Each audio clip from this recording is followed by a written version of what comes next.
زان عبد الرحمن كوري عوف لحياتي خويا 30,000 عبد جارية آزاد كردو. 30,000 عبد جارية هر قناهي شكر عبدي يا جاريك آزادك.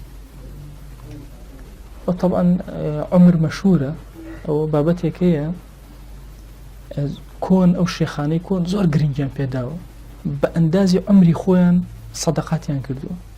مثلا اگر عمري 50 سال بو بي خويا جان أو 50 روج بالرجوع أبم لقناهي أم 50 سال مبوري بو هر سالك الرجع ورده هوليا و 50 حيوان مسار بري بو هر سالك كبو بالشخص ما حوالي كردو الشخص دانا.